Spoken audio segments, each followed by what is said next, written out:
अस्सलाम वालेकुम स्टूडेंट्स। अच्छा जी, हम चैप्टर 25 पे थे। हम अपने लर्निंग ऑब्जेक्टिव देखते हैं हमने कितने कवर कर लिए अब तक। तो हम थोड़ा सा पीछे से देखेंगे और उसकी हेडिंग्स को थोड़ा सा गो थ्रू करेंगे कि हमने कितनी चीज़ें कवर कर ली एंड देन हम नेक्स्ट उसके बाद स्टार्ट करते हैं इंशाल्लाह। अच्छा जी, अगर हम आए इस चैप्टर पे, तो इस चैप्टर के आपको पता है कि 3 लर्निंग ऑब्जेक्टिव्स हैं। First one was appointment and election of directors, जिसमें हेडिंग्स थी directors, number and appointment of directors, election of directors, election of independent director, eligibility of directors और वेकेशन ऑफ ऑफिस। ये 6 हेडिंग्स थी, जिसमें से एक हमने कहा कि selection of independent director exclude हो गया है हमारे सिलेबस से। डायरेक्टर्स में हमने फर्दर डायरेक्टर्स का इंट्रोडक्शन देखा, फिड्यूशियरी रिलेशनशिप क्या होता है, सीसीजी देखा, नेचुरल पर्सन का क्या ताल्लुक है डायरेक्टर्स के टॉपिक से, नॉमिनेटेड डायरेक्टर्स क्या होते हैं, असाइनमेंट ऑफ ऑफिस क्या होती है और डायरेक्टर्स की कंसेंट जो चाहिए होती है उसका पढ़ा। नंबर एंड अपॉइंटमेंट में हमने देखा कि हर कंपनी के एटलीस्ट लॉ ने कितने डायरेक्टर्स बताए हैं कि कम से कम इतने डायरेक्टर्स तो जरूर होने चाहिए, और फर्स्ट डायरेक्टर्स कौन होते हैं, उनको कौन अपॉइंट करता है और क्या हम उनकी तादाद को इंक्रीज कर सकते हैं, ये चीजें हमने इसमें देखी। इलेक्शन ऑफ डायरेक्टर्स में हमने पूरा प्रोसीजर देखा कि वो जो हम एजीएम पढ़ते हैं, बार बार एजीएम को रेफर करते हैं कि जी डायरेक्टर्स का इलेक्शन होगा एजीएम में, एजीएम में, एजीएम में। तो एजीएम में वो इलेक्शन होगा कैसे, वो हमने प्रोसीजर बाकायदा बेसिकली देखा कि वोट्स किस तरह से कैलकुलेट किए जाएंगे, नोटिस किस तरह से जाएगा मेंबर्स को, और फर्दर अगर नोटिस जाएगा तो उसमें क्या चीजें बतानी है और कौन कौन लोग इंटरेस्टेड हैं उसका नोटिस कैसे जाएगा, और बाकायदा एजीएम जब हो रही होगी उसमें मेंबर्स किस तरह से वोट्स देंगे और डायरेक्टर किस तरह से सेलेक्ट होंगे। ये प्रोसीजर देखा हमने इलेक्शन ऑफ डायरेक्टर्स के टॉपिक में। Fifth one was eligibility of directors. हमने देखा कि कौन कौन से डायरेक्टर्स मतलब कौन कौन से पर्सन हैं जो डायरेक्टर्स नहीं बन सकते, क्योंकि आपका लॉ, आपका एक्ट ये नहीं बताता कि कौन कौन से पर्सन डायरेक्टर होने चाहिए, क्योंकि ये हमने देखा कि कंपनी टू कंपनी वेरी करता है कि अगर कोई कंपनी है जो बहुत ज़्यादा, जिसकी वास्ट कह लें कि जी एरियाज ऑफ ऑपरेशन है, ये जितनी ज़्यादा ऑटोमेटेड है उसके ऑपरेशंस के लिए ज़्यादा उतने स्किल्ड पर्सन चाहिए, तो हाँ वो क्वालिफिकेशन एक्सपीरियंस की बेस पे कोई कंडीशंस, कोई रिस्ट्रिक्शंस लगा सकती हैं। अदरवाइज डायरेक्टर्स के बारे में लॉ ने कुछ नहीं कहा कि एक डायरेक्टर में ये स्किल्स, कैपेबिलिटीज, ये क्वालिफिकेशन होनी चाहिए, ठीक है जी। लेकिन लॉ ये जरूर बताता है कि कौन कौन से पर्सन डायरेक्टर नहीं हो सकते, और वो तमाम कंपनीज के लिए बताता है। लिस्टेड कंपनी के केस में वो कुछ एडिशनल 2 इनएलिजिबिलिटीज बताता है, वो भी हमने देखी। वेकेशन ऑफ ऑफिस में हमने देखा कि अगर कोई डायरेक्टर अर्लियर रिजाइन कर दे या उसको रिमूव कर दिया जाए या उसकी डेथ वाकया हो जाए या फिर कोई सब्सिक्वेंटली डिसएबिलिटी वाकया हो जाए, पहले तो वो एलिजिबल था, बाद में वो इनएलिजिबल हो गया टू बी अ डायरेक्टर, तो इन केसेस में वैकेंसी कौन फिल करेगा, और क्वेश्चन पहले आएगा कि क्या वैकेंसी अराइज हुई भी है या नहीं। तो ये सारी चीजें हमने वेकेशन ऑफ ऑफिस में देखी। सेकेंड हमारा लर्निंग ऑब्जेक्टिव था powers, duties and limitation of directors. अभी हम अपने सेकेंड लर्निंग ऑब्जेक्टिव पे ही हैं, जिसमें हमने पावर्स और ड्यूटीज देख ली थी। पावर्स में हमने देखा कि डायरेक्टर्स अपनी बोर्ड रेजोल्यूशन, अपनी उनकी जो मीटिंग होगी उसको बेसिकली बोर्ड रेजोल्यूशन कहते हैं, अपनी मीटिंग में कुछ पावर्स एक्सरसाइज कर सकते हैं। और यहाँ पे भी एक चीज कि एक अकेला डायरेक्टर कोई पावर्स अकेले एक्सरसाइज नहीं कर सकता, उसे कम से कम बाकी डायरेक्टर्स की मर्जी के मुताबिक चलना पड़ेगा, और बाकी डायरेक्टर से मुराद मीटिंग करके मेजोरिटी ऑफ द डायरेक्टर्स की कह लेंगे जी मर्जी लेनी होगी, अकेले कुछ नहीं कर सकेगा। तो कहा जी कि कुछ पावर्स जो हमने मोटी मोटी देखी वो थी कि डायरेक्टर के पास पावर है कि वो शेयर्स इशू कर सकते हैं, डिबेंचर्स इशू कर सकते हैं, कोई भी अदर रिडीमेबल कैपिटल, या फिर कंपनी के लिए मनी बोरो कर सकते हैं किसी भी बैंक से, किसी भी फाइनेंशियल इंस्टीट्यूशन से। लेकिन हाँ, अब यहाँ पे सवाल, एक एक्सेप्शन कि अगर एक कंपनी का काम ही नॉर्मल ट्रेड ऑफ बिजनेस है, लोन प्रोवाइड करना, डिपॉजिट्स कलेक्ट करना और फाइनेंशियल इंस्टीट्यूशंस में इन्वेस्टमेंट करना, तो हाँ अगर इन केसेस में अगर नॉर्मल ट्रेड ऑफ बिजनेस है तो फिर हर बार ये रेजोल्यूशन पास नहीं की जाएगी बोर्ड ऑफ डायरेक्टर्स की ये फिर एक ऑर्डिनरी कोर्स ऑफ बिजनेस है कंपनी का। इसके लिए ना मेंबर्स की अप्रूवल की जरूरत है और ना डायरेक्टर्स की अप्रूवल की जरूरत है। फिर कहा जी पीरियोडिकल अकाउंट्स और बोनस एम्प्लॉयज के लिए अप्रूव करना है, ये भी डायरेक्टर्स की पावर में है। ये भी मैं जो पावर्स डिस्कस कर रही हूँ ये वो ऐसी पावर्स हैं सारी की सारी जो बोर्ड ऑफ डायरेक्टर्स अपनी ही मीटिंग में डिसीजन कर सकते हैं, उन्हें मेंबर्स की अप्रूवल की जरूरत नहीं है। कोई लीजिंग ऑब्लिगेशन क्रिएट करना है जो कि एक्सीड कर रही है, जिसकी अमाउंट 1 मिलियन से, कोई कंपनी का टेक ओवर करना है या कंपनी को एक्वायर करना है या सब्सटेंशियल टेक लेना है किसी भी अदर कंपनी में, इंटरिम डिविडेंड डिक्लेयर करना है, ठीक है जी, ये सारी चीजें हमने देखी। इसके अलावा फिर ये है कि जी अगर कोई ट्रांजैक्शन करना चाह रही है कंपनी जो कि डायरेक्टर के साथ है या पार्टनरशिप फर्म के साथ जिसमें ये डायरेक्टर पार्टनर है, या फिर कंपनी कोई ट्रांजैक्शन करना चाह रही है ऐसी प्राइवेट कंपनी के साथ जहां पे कोई डायरेक्टर, हमारा डायरेक्टर वहां पे भी डायरेक्टर है, तो इन जो तीन कह लें कि जी के साथ पार्टीज के साथ जब ट्रांजैक्शंस करनी है तब भी ऑथराइजेशन चाहिए होगी बोर्ड की पहले। तो अगर अमाउंट कोई बैड डेट की राइट ऑफ करनी है, इन्वेंट्री या अदर एसेट्स की, ठीक है जी, कोई लॉ सूट ऐसा है जो कंपनी की फेवर में है वो वैनिश करना है या रिड्यूस करना है, इन सब के लिए भी बोर्ड ऑफ डायरेक्टर्स की अप्रूवल की जरूरत है, जनरल मीटिंग बुलाने की जरूरत नहीं।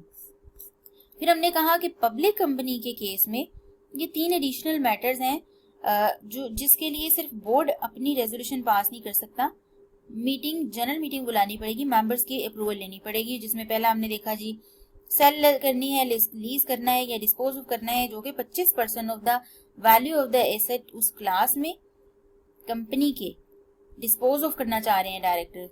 तो इसके लिए उन्होंने कहा जी कि आपको जनरल मीटिंग बुलानी है, मेंबर्स की अप्रूवल नहीं बकायदा। लेकिन अगर कंपनी का नॉर्मल ट्रेड ऑफ बिजनेस यही है सेल परचेज करना उन एसेट्स की, उस स्पेसिफिक क्लास ऑफ एसेट, तो इसके लिए कंपनी को जनरल मीटिंग बुलाने की जरूरत नहीं है। या फिर सब्सिडरी जो है वो डिस्पोज ऑफ करने जा रहे हैं, क्योंकि देखिए सब्सटेंशियल जब टेक ओवर लिया था दूसरी कंपनी में तब सिर्फ बोर्ड ऑफ डायरेक्टर्स की जरूरत थी।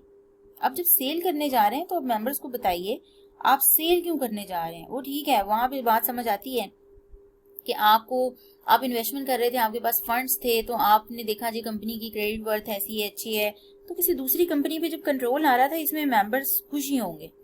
लेकिन अगर आप किसी दूसरी कंपनी का लिया हुआ टेक ओवर वापस रिटर्न करने जा रहे हैं तो यहाँ पे फिर मेंबर्स को बुला के उनकी अप्रूवल लेनी है। इसके अलावा जी कोई भी लोन्स, ये आगे हम अगला टॉपिक जो देखेंगे लोन्स एंड एडवांसेस का, उसमें कोई रेमिटेंस और कोई रिलीफ या एक्सटेंशन प्रोवाइड करनी है तो इसके लिए भी जनरल मीटिंग बुलानी होगी। फिर हमने ये जो ड्यूटीज देखी, ये सारी की सारी ड्यूटीज ऐसी हैं कि जो कि एक ह्यूमन से एज अ पर्सन, एक कह लें कि जी एक फ्रेंड दूसरे पर्सन से एक्सपेक्ट करता है कि तुम्हें मैंने अपनी मनी दी और एक फिड्यूशरी रिलेशनशिप क्रिएट हुआ है, तो इसी तरह कंपनी का और डायरेक्टर्स का भी एक फिड्यूशरी रिलेशनशिप है।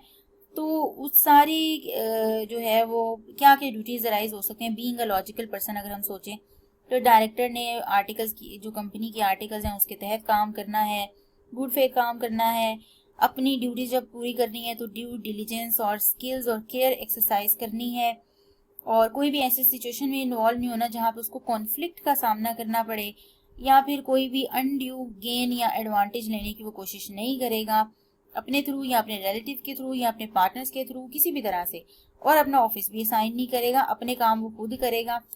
ठीक है जी, आज हमने देखना है जी लोन टू डायरेक्टर्स। मैंने बेसिकली पीछे से सेकंड लर्निंग ऑब्जेक्टिव को मैंने थोड़ा सा रिवाइज किया है। हमारा फर्स्ट लर्निंग ऑब्जेक्टिव को ऑलरेडी मैं बहुत ज़्यादा एक्सप्लेन किया है पिछले अपने लेक्चर्स में, तो हम अपना सेकंड लर्निंग ऑब्जेक्टिव में अब हम पढ़ने लगे हैं लोन टू डायरेक्टर्स। पहले हमने पावर्स देख ली, ड्यूटीज देख ली। अब क्वेश्चन इज इसको थोड़ा समझते हैं पहले।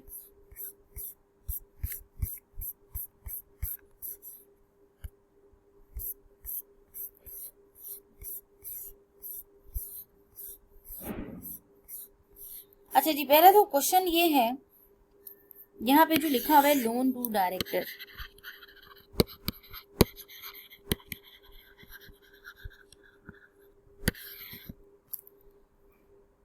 पहला क्वेश्चन ये आता है कि क्या एक डायरेक्टर लोन ले भी सकता है कंपनी से।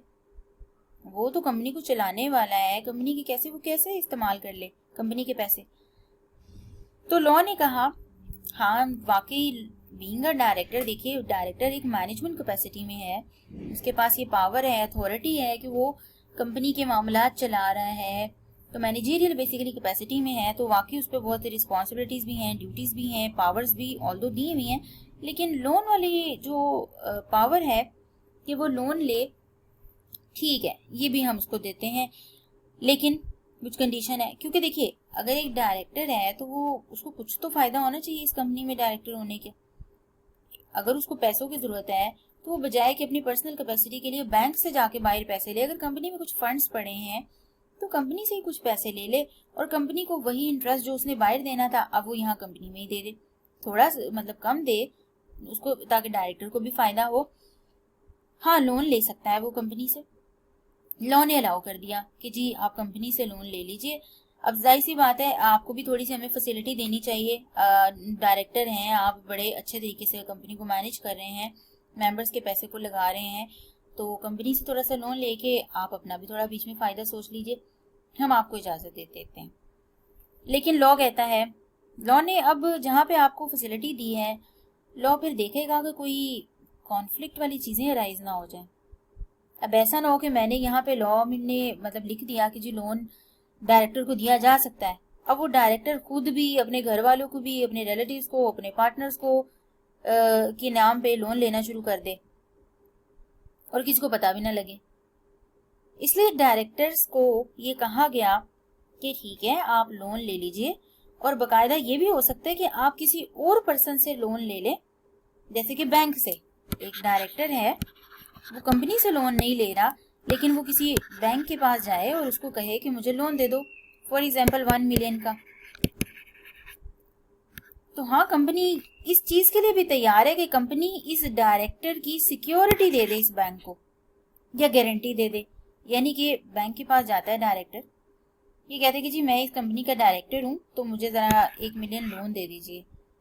तो बैंक कहते ठीक है आप डायरेक्टर होंगे लेकिन ये पैसा आपका नहीं है, आप डायरेक्टर हैं लेकिन पैसे तो सारे मेंबर्स के हैं, ठीक है तो आप मुझे बता दें आप पैसे कैसे वापस कर सकेंगे।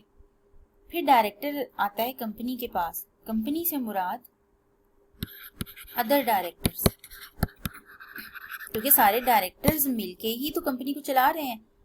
अगर 8-10 डायरेक्टर्स हैं तो जाहिर सी बात है कि कोई अगर खराब करेगा तो फिर ये सारे डायरेक्टर्स ही खराब करेंगे। इसके अलावा अदर ऑफिसर्स भी होते हैं, एक कंपनी में थोड़े से लोग नहीं होते, थोड़े से डायरेक्टर्स नहीं होते जिन्होंने सारी कंपनी चला ली, अदर ऑफिसर्स भी बैठे होते हैं। ये गया अदर डायरेक्टर्स के पास, कंपनी के पास, जी मैंने बैंक से लोन लेना था, बैंक ने कहा जी कि मुझे दो गारंटी या सिक्योरिटी कि कल को तुम लोन वापस कर दोगे। तो बाकी डायरेक्टर्स कहते हैं अच्छा ठीक है ऐसा करो, हम तुम्हें दे देते हैं सिक्योरिटी। इसी तरह इसमें एक और डायरेक्टर की का मन बदल गया, खराब हो गया, उसने भी कहा जी मैंने भी लोन लेना है और मुझे भी गारंटी चाहिए।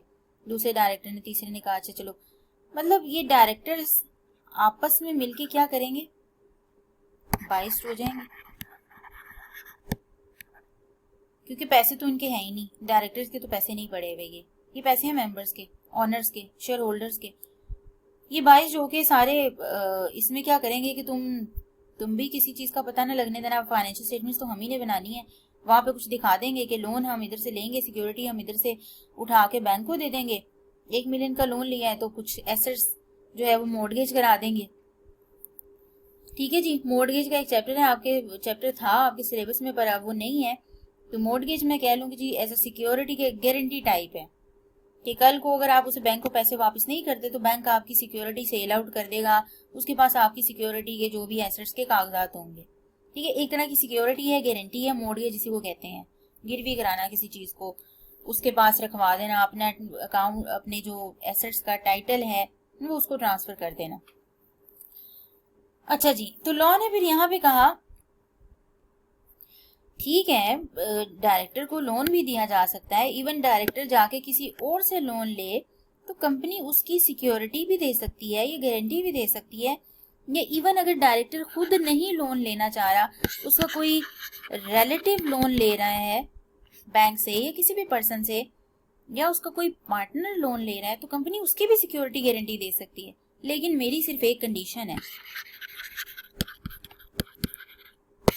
मेरी कंडीशन ये है कि ये जो आप काम करेंगे ये आपस में डायरेक्टर्स मिलके नहीं करेंगे अपनी मीटिंग में।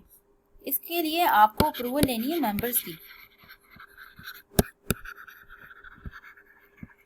और वो आपको पता है कहाँ पे मिलेगी, वो मिलेगी जनरल मीटिंग में। तो कहा जी कि आपको जो भी करना है, डायरेक्टर ने लोन लेना है, डायरेक्टर लोन लेना चाह रहा है या फिर उसके रिलेटिव्स में जी स्पाउस और माइनर चिल्ड्रन, ठीक है। स्पाउस के नाम पे आप खुद लोन नहीं ले रहे, आप अपनी बीवी को कह देते जाके जी बैंक से लोन ले लो, तो कंपनी उसकी भी गारंटी दे देगी, ठीक है जी, उसकी भी गारंटी दे देगी, उसको लोन भी प्रोवाइड कर देगी, ये सिक्योरिटी प्रोवाइड कर देगी। लेकिन कंडीशन अगेन क्या है कि आपको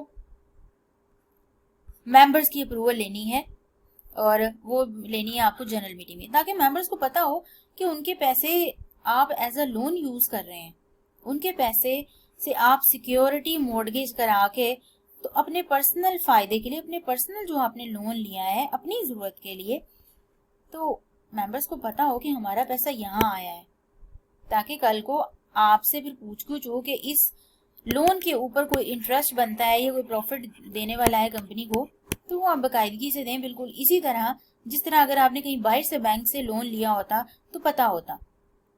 इस तरह तो अगर मेंबर्स को पता ही नहीं होगा तो आप तो लोन लेते रहेंगे, सिक्योरिटी प्रोवाइड करते रहेंगे, या बैंक से कुछ पैसे निकाल के एज अ लोन लेते रहेंगे और किसी को पता भी नहीं लगेगा और सारे पैसे खा जाएंगे। तो ये इस वजह से कहा गया, लॉ ने कहा जी आपने ये मेंबर्स की अप्रूवल लेनी है। लेकिन अगर ये लिस्टेड कंपनी है तो कहा लिस्टेड कंपनी के केस में आपको एक और रेगुलेटर की अप्रूवल लेनी है, और वो है आपका SECP, securities and exchange commission of Pakistan. ये एक एक्ट है जिसमें आपको कमीशन की अप्रूवल लेनी है, ठीक है जी। अच्छा जी, अब यहाँ पे वो कह रहा है कि ये सारी बातें जो हमने पढ़ी लोन टू डायरेक्टर्स वाली, ये पूरा सेक्शन एप्लीकेबल ही नहीं होगा एक चीज पे। अब इस पूरे की भी एक्सेप्शन एक आ गई,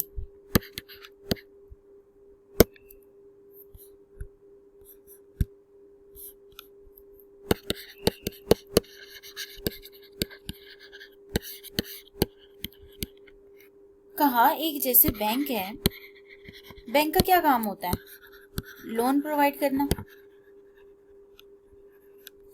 डिपॉजिट्स कलेक्ट करना,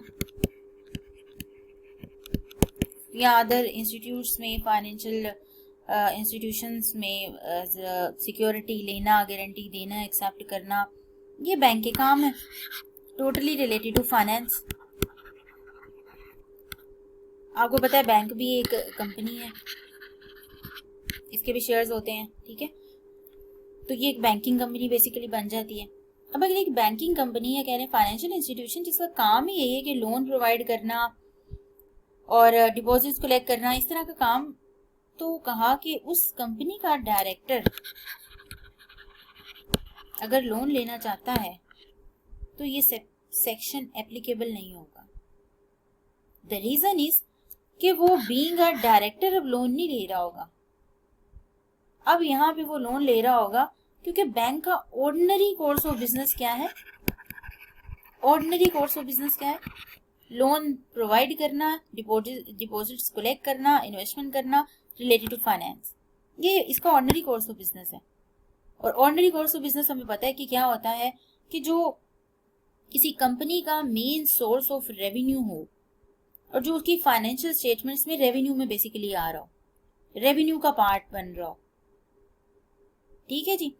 तो ये है जी, बैंक का काम ही ये, तो ये सेक्शन फिर एप्लीकेबल नहीं होगा। तो ये जो भी है रीपेमेंट गारंटी वाला सेक्शन, ये डायरेक्टर पे एप्लीकेबल नहीं है, क्योंकि बीइंग अ डायरेक्टर अब वो लोन नहीं ले रहा होगा। वो तो अब चूंकि उसकी कंपनी का काम ही यही है, तो वो उस कैपेसिटी में अब वो लोन ले सकता है बैंक से। लेकिन दूसरी कंपनीज का काम ये नहीं है ऑर्डिनरी कोर्स ऑफ बिजनेस, जैसे मैन्युफैक्चरिंग कंपनी हो गया, उसका ये काम नहीं है कि वो लोन प्रोवाइड करे, ये ऑर्डिनरी कोर्स ऑफ बिजनेस नहीं है।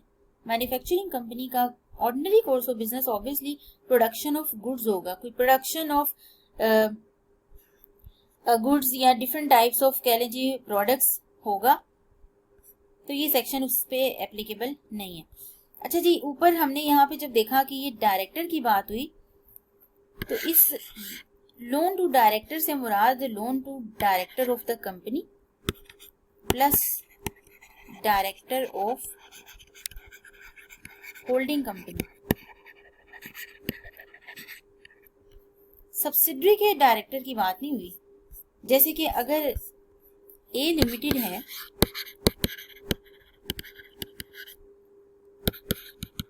इसका डायरेक्टर है मिस्टर असलम, एक कंपनी है बी लिमिटेड, इसका डायरेक्टर है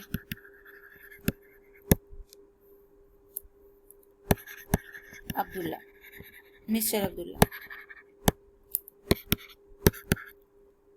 ए लिमिटेड इसकी 60% होल्डिंग कंपनी है, यानी कि बी लिमिटेड के 60% वोटिंग सिक्योरिटीज ए लिमिटेड के पास है। तो बी लिमिटेड ए लिमिटेड की होल्डिंग हुई, sorry A limited B limited की होल्डिंग हुई और B is a subsidiary company, subsidiary of A limited, और ये है जी होल्डिंग ऑफ बी लिमिटेड। कहा कि अगर मिस्टर असलम कहीं से लोन लेने जाते हैं किसी बैंक से और बी लिमिटेड को कहते हैं, बी लिमिटेड को कि जी सिक्योरिटी दे दें या गारंटी दे दें, तो इसके ऊपर भी ये सेक्शन एप्लीकेबल है। ठीक है जी, एक डायरेक्टर ऑफ होल्डिंग कंपनी और डायरेक्टर, अगर ये डायरेक्टर मिस्टर असलम बैंक के पास जाके अगर मिस्टर बी लिमिटेड की गारंटी ले या ए लिमिटेड की गारंटी ले, तो दोनों पे ये सेक्शन एप्लीकेबल है। लेकिन अगर ये बी लिमिटेड है, ये अगर जाके ए लिमिटेड की गारंटी देने की कोशिश करे, ये है होल्डिंग कंपनी, तो ये हो सकता है कि इस पे ये सेक्शन एप्लीकेबल नहीं है। सेक्शन एप्लीकेबल है डायरेक्टर ऑफ होल्डिंग कंपनी। ठीक है जी, जितनी बात अब देखिए इसमें हम ये कि जितनी ट्रिकी सिचुएशन बना सकते हैं बनाई जाए, जितना सोच के, लेकिन पहले चीज ये है कि जो चीज लिखी है पहले हमें वो समझ आ जाए। तो हमें ये चीज अब समझ आ गई है कि यहाँ होल्डिंग कंपनी के डायरेक्टर की बात हुई है, यहाँ सब्सिडरी के डायरेक्टर की बात नहीं हुई है। ठीक है, तो लॉ में जितनी बात लिखी है उसका वही मतलब है। अगर एक्स्ट्रा कुछ याद करने की कोशिश करेंगे तो वो फिर सिनेरियोस क्रिएट करते जाइए। कुछ चीजें देखिए, यहाँ पे आपका जो कोर्स है, यहाँ पे 2 रीजंस हैं कि आपको जो है क्लियर अंडरस्टैंडिंग शायद ना हो सके अगर आप डिफरेंट एस्पेक्ट सोचने की कोशिश करें। एक तो आपका सिलेबस इनकम्प्लीट है। सिलेबस से मुराद सेक्शंस अगर आपके सिलेबस में डाले गए हैं तो वो शायद कंप्लीट सेक्शंस नहीं डाले, कुछ ऐसे सेक्शंस हैं जो डिफिकल्ट हैं, वो आपके फाइनल लेवल पे हैं। ठीक है जी, पहली बात। और दूसरी ये बात कि आप अभी बेसिक अंडरस्टैंडिंग पे हैं, तो चीजों को मजीद कॉम्प्लेक्स करने की कोशिश करेंगे तो हो सकता है शायद ये भी याद ना रहे। तो इसलिए जितनी बात लिखी है उतनी याद रखिए। अगर कोई बात लॉ में नहीं लिखी तो बस नहीं लिखी, उससे रिलेटेड आपसे मेरा नहीं ख्याल आपसे आपका एग्जामिनर टेस्ट भी करेगा उस चीज से रिलेटेड। ठीक है जी, नेक्स्ट आ जाए, हमारा टॉपिक है जी, ये हमने देख लिया लोन टू डायरेक्टर्स। अब आते हैं जी quorum and frequency of meeting.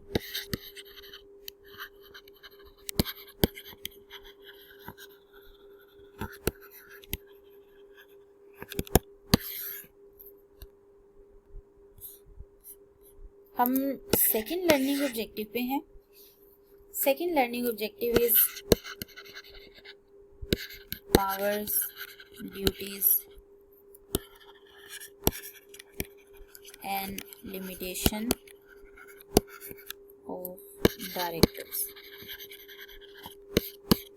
ठीक है जी, इसके अंदर 6 हेडिंग है, इस फर्दर इसके अंदर भी powers of directors, duties of directors,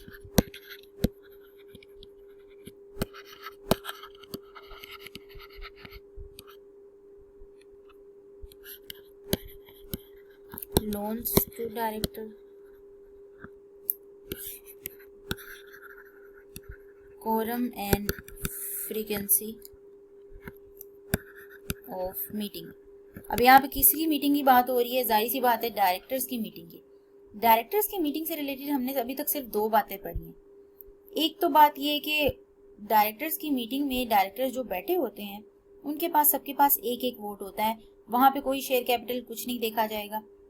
दूसरी बात देखी कि जब डायरेक्टर्स की मीटिंग के मिनट्स बनते हैं तो वो मिनट्स आपने जिस दिन मीटिंग हुई उस रेजोल्यूशन के 14 दिन के अंदर अंदर आपने हर डायरेक्टर को भिजवाने हैं, सेंड करने हैं। जबकि मेंबर्स की मीटिंग के केस में ये नहीं है, आपने कॉपी प्रोवाइड करनी है, वो भी नीड टू बेसिस पे या जो आगे रिक्वायर करेगा। आपने हर मेंबर को मिनट्स की कॉपी नहीं भिजवानी, लेकिन डायरेक्टर के केस में आपने भिजवानी है। अभी तक हमने ये दो बातें पढ़ी। अब हम मजीद कोरम और फ्रीक्वेंसी और ये सारी चीजें देखेंगे। आपको पता है कि जनरल मीटिंग में हमने कोरम सारी चीजें देखी थी कि मेंबर्स का कोरम वो देख रहे थे कि क्या होगा। पब्लिक कंपनी के केस में, लिस्टेड कंपनी के केस में, ये सारा हमने वहां पे देखा।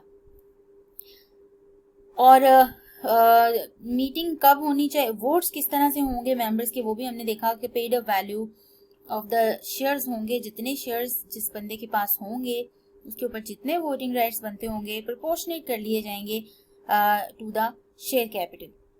तो वोट्स इस तरह से कैलकुलेट किए जाएंगे, ठीक है जी। और डायरेक्टर से रिलेटेड हमने कुछ भी नहीं पढ़ा। वोट्स का हमें पता है कि हम क्लियर हैं कि एक वोट होगा हर डायरेक्टर के पास।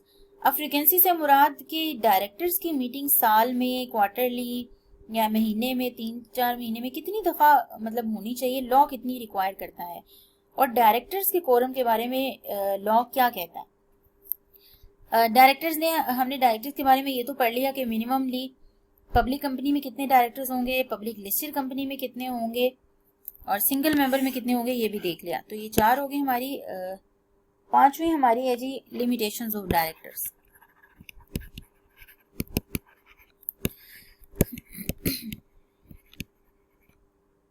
और नेक्स्ट है जी last one,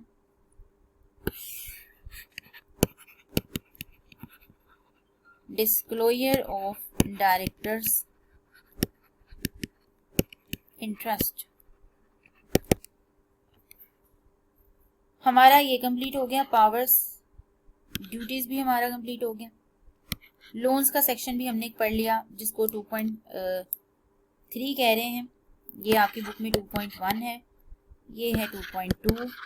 loan to director आपका 2.3 और कोरम एंड फ्रीक्वेंसी अब आएगा हमारा 2.4। यहाँ से अब हम स्टार्ट करने लगे हैं। और limitation of directors is 2.5। Disclosure director interest is 2.6।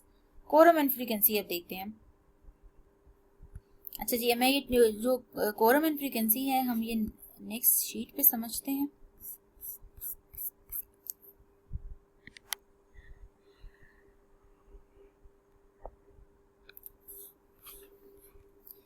कहा जी के लॉ 2 बाइफर्केशन करता है कि मैं लिस्टेड कंपनी के लिए ज्यादा कंसर्न हूँ, इसलिए मैं पहले आपको लिस्टेड कंपनी का बता दूं, और एक है अदर देन लिस्टेड। कहा जी लिस्टेड कंपनी के केस में डायरेक्टर्स की मीटिंग में डायरेक्टर्स का कोरम क्या होगा, वो होगा जी 1/3 ऑफ देयर नंबर और 4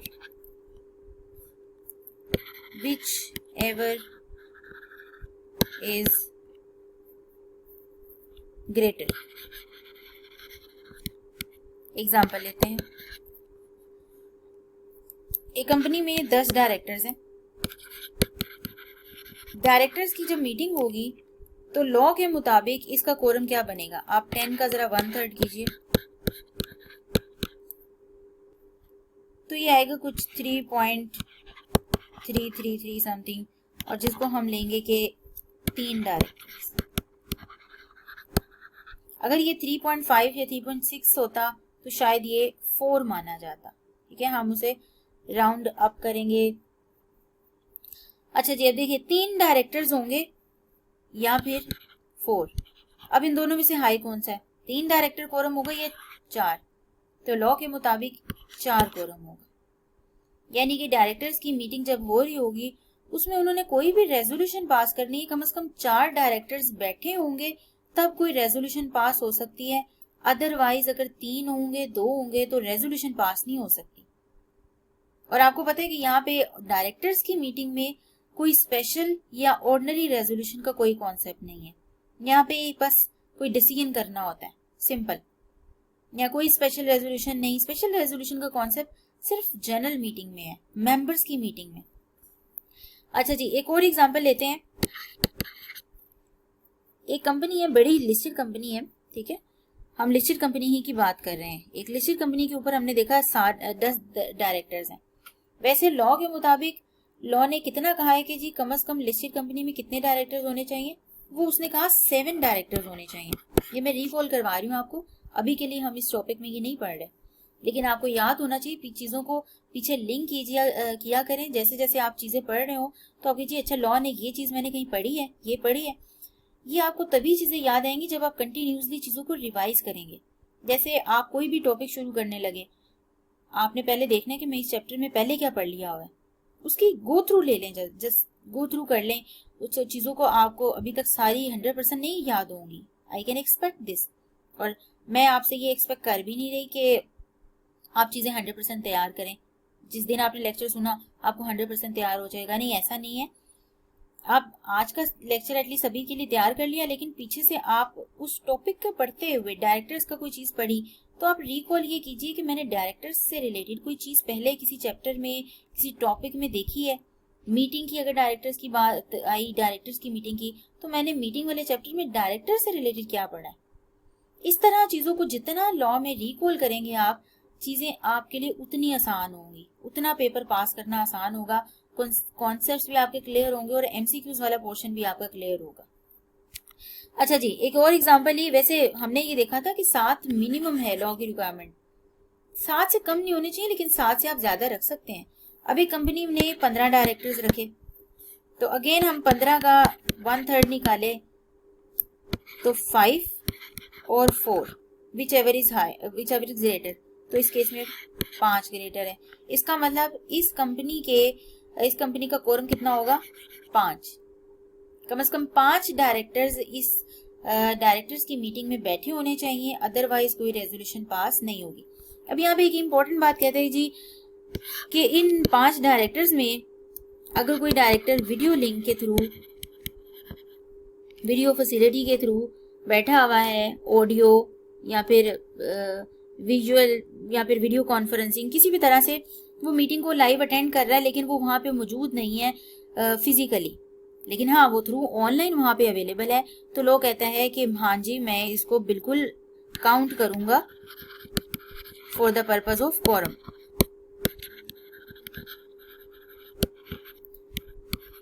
आपको याद होगा कि इस कोरम वाली बात के ये ऑनलाइन चीज ही हमने मेंबर्स के कोरम में भी पढ़ी है कि मेंबर्स भी वहां पे थ्रू फिजिकली नहीं भी है तो थ्रू वीडियो लिंक के जरिए भी अगर वहां पे अवेलेबल हो जाते हैं तो वो भी for the purpose of quorum count किए जाएंगे।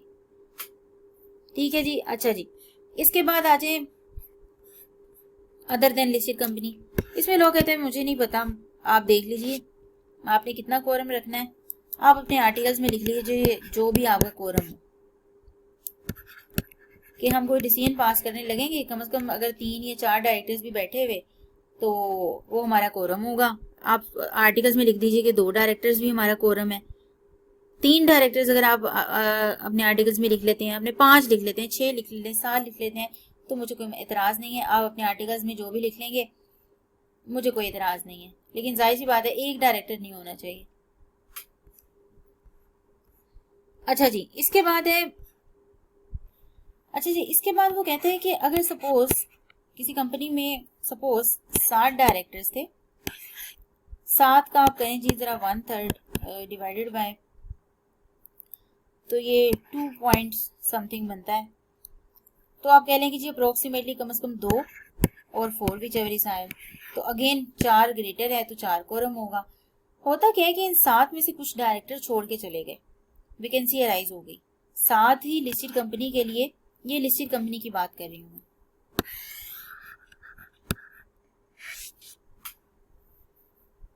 अच्छा जी, वो कहते हैं कि जी अगर लिस्टेड कंपनी है, या दूसरी कंपनी की भी एग्जांपल ली जा सकती है, लेकिन पहले लिस्टेड कंपनी की बात कर लें क्योंकि लिस्टेड कंपनी के लिए लॉ ज़्यादा कंसर्न है, और उसने यहाँ पे नंबर भी आपको स्पेसिफिकली 4 बताया है। एटलीस्ट इसका मतलब लिस्टेड कंपनी के लिए कम से कम 4 डायरेक्टर का होना तो ज़रूरी है।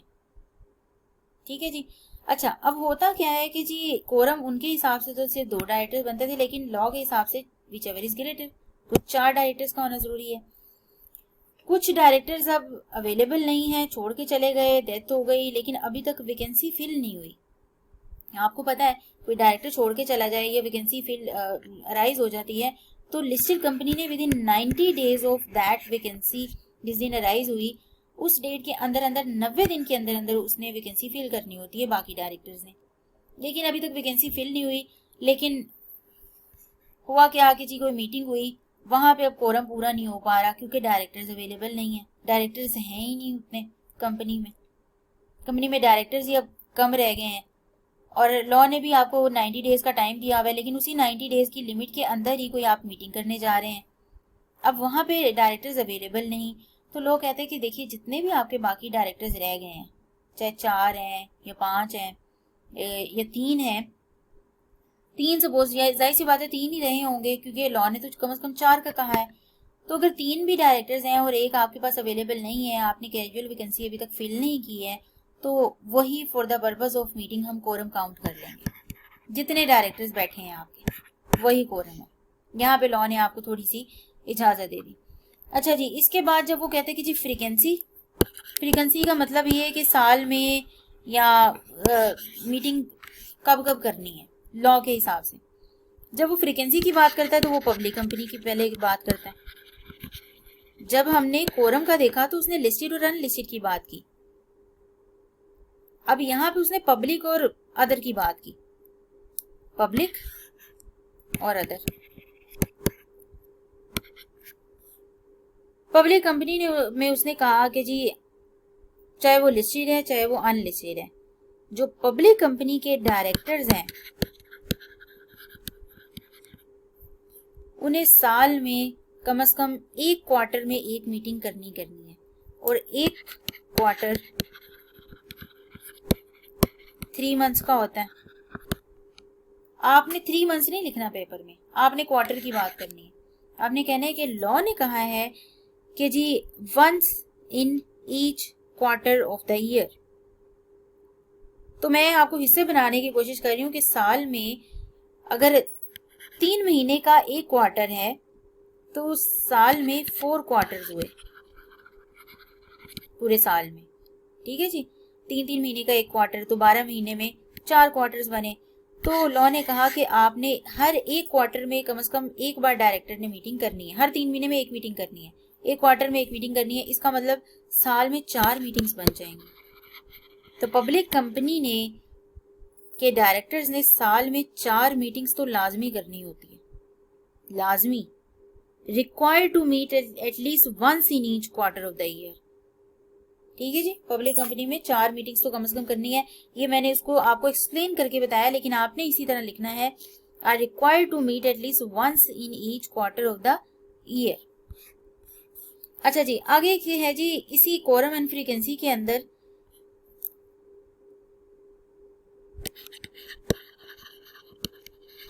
passing a resolution by directors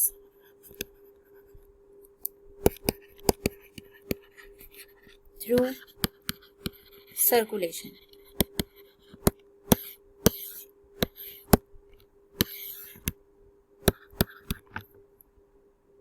इस हेडिंग को जरा गौर से देखें और बताइए कि आपको कुछ याद आता है, जरा रिकॉल कीजिए। Passing a resolution bye directors through circulation, कि इस तरह की कोई चीज आपने पहले पढ़ी है? ये अगर मैं डायरेक्टर्स हटा दूं तो आप बाकी पढ़िए। हमने ये चीज पिछले अपने प्रीवियस लेक्चर्स में कुछ पढ़ी है? अच्छा जी, हाँ जी, बिल्कुल पढ़ी है ये हमने बात, जब हम मीटिंग वाला चैप्टर पढ़ रहे थे। पेज आपका है 317। रिप्रेजेंटेशन एट मीटिंग से पहले एक टॉपिक है passing of resolution bye members through circulation. वहां पे हमने, अगर आप अपनी साथ बुक भी खोलें तो आपको पता लगेगा कि वहां पे भी हमने एक चीज देखी थी कि अगर मेंबर्स फिजिकली मीटिंग नहीं करना चाह रहे, कोई ऐसा जितना कोई इंपॉर्टेंट मैटर नहीं है, कोई स्पेशल रेजोल्यूशन का मैटर नहीं है, मेंबर्स की तादाद भी कम है और एजीएम भी नहीं करनी है, और उसके लिए भी कहा जी प्राइवेट कंपनी है और पब्लिक कंपनी भी अगर ये कर सकती है अगर उसके मेंबर्स 50 से कम है, तो हाँ वो ये रेजोल्यूशन मेंबर्स कर सकते हैं। ये हमने एक टॉपिक पढ़ा था।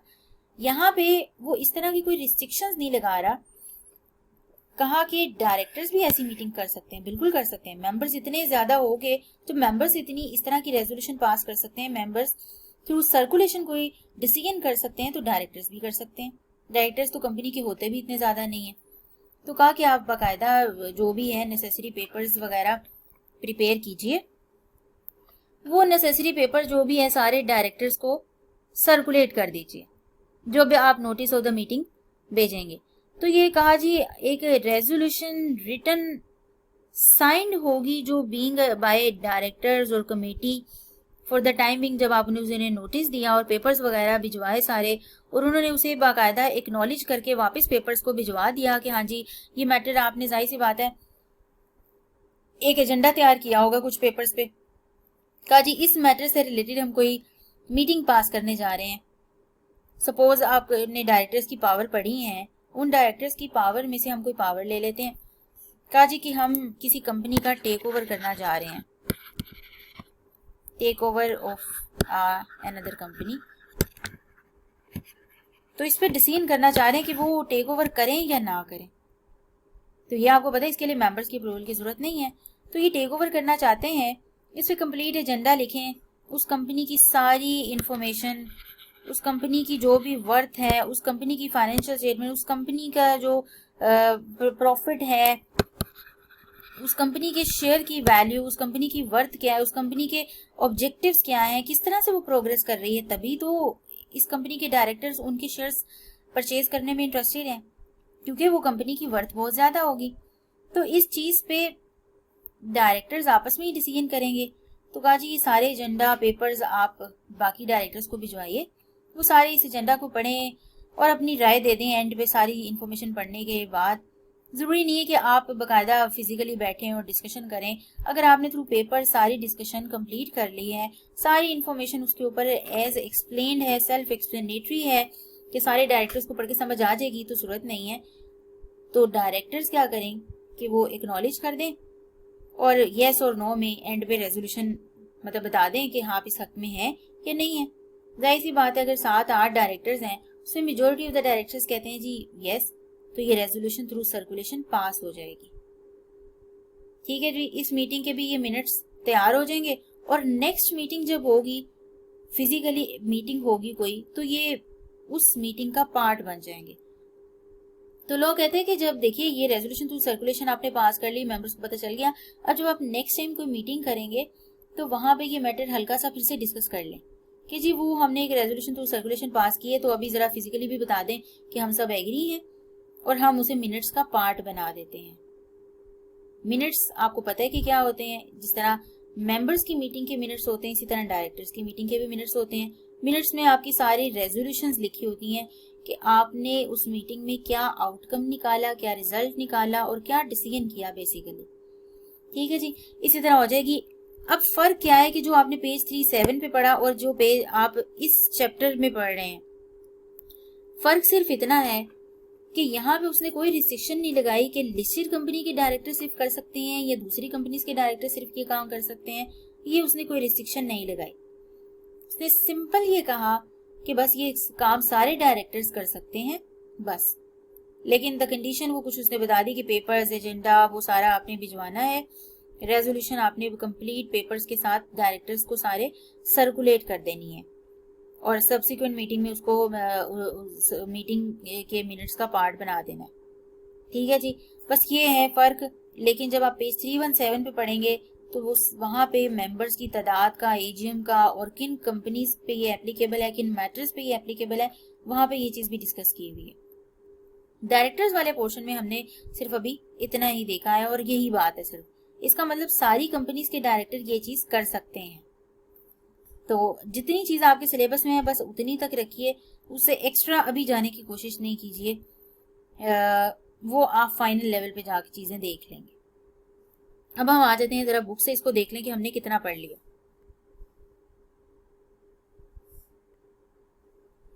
हमने आज 2.3 लोन टू डायरेक्टर्स कवर किया, ये आप इसको पढ़िए अच्छे से।